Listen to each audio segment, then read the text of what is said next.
La justicia constitucional, hay que destacarlo desde el principio, es, junto a la reforma constitucional, el instituto más relevante para la defensa jurídica y política de la Constitución, y por ende, del Estado democrático.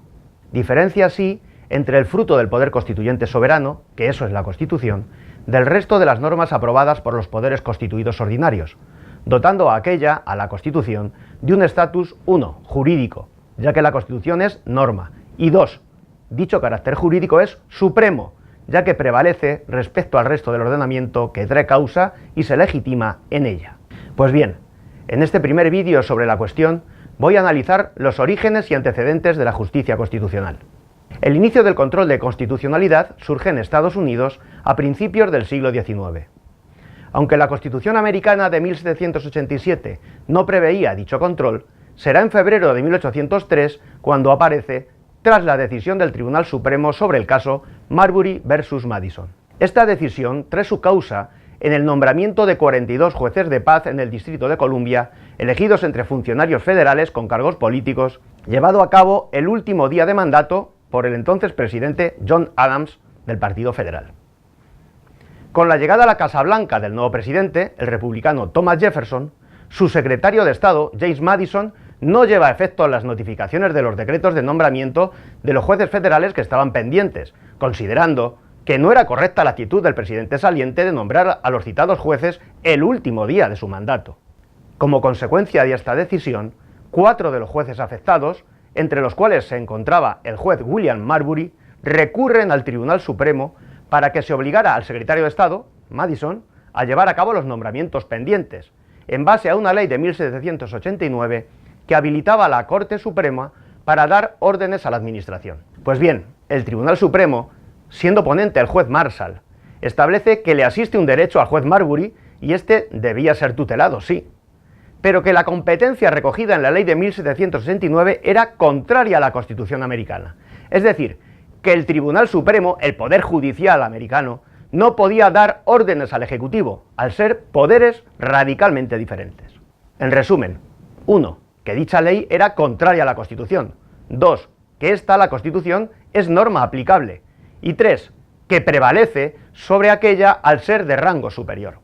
Viene a decir el Tribunal Supremo americano que o bien se dota de superioridad a la Constitución sobre la normativa legal, como fruto del poder constituyente que es, o por el contrario, cualquier norma ordinaria aprobada por el Congreso norteamericano puede conculcar la Constitución, por lo que la misma deja de ser considerada norma jurídica suprema.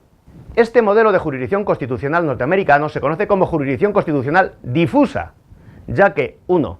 Todos los tribunales ordinarios aplican la Constitución como norma superior al resto de normas legales.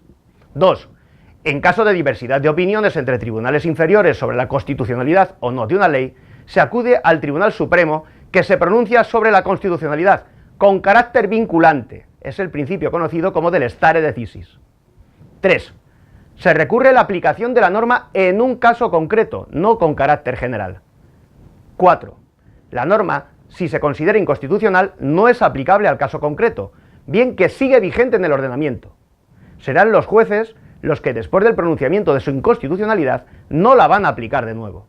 Es decir, que la norma no se anula, no se expulsa del ordenamiento, sino que se deja de aplicar, respetando así la estricta separación de poderes propia del sistema presidencialista americano. Por otra parte, en la vieja Europa, la justicia constitucional aparece por vez primera en la Constitución austríaca de 1919 con idéntica finalidad: asegurar 1. El carácter jurídico de la Constitución y 2. Que la norma fundamental es jerárquicamente superior a las leyes que emanan del Parlamento. Este modelo kelseniano de justicia constitucional concentrada se diferencia del anterior en que 1. Se crea un órgano constitucional ad hoc a tal fin, para velar por el carácter supremo de la Constitución sobre el resto del ordenamiento. De ahí la adjetivación de concentrada en un órgano. 2. Se recurre directamente por los órganos legitimados la norma legal que es considerada inconstitucional, es decir, no se recurre a un caso concreto, sino la propia norma antes incluso de su aplicación. 3. Siendo este recurso general directo sobre una norma concreta, los efectos de la sentencia declarativa de la inconstitucionalidad de dicha norma con rango de ley son, digo, efectos generales, de tal manera que se anula dicha norma, que ese articulado declarado inconstitucional es expulsado del ordenamiento. En resumen, 1803, casu Marbury versus Madison, Estados Unidos, jurisdicción constitucional difusa. Por otro lado, 1919, Constitución austriaca, jurisdicción constitucional concentrada. Estos son los hitos a partir de los cuales la Constitución comienza a entenderse como 1. Norma y 2. Como norma suprema, superior al resto del ordenamiento que debe sujetarse a la misma.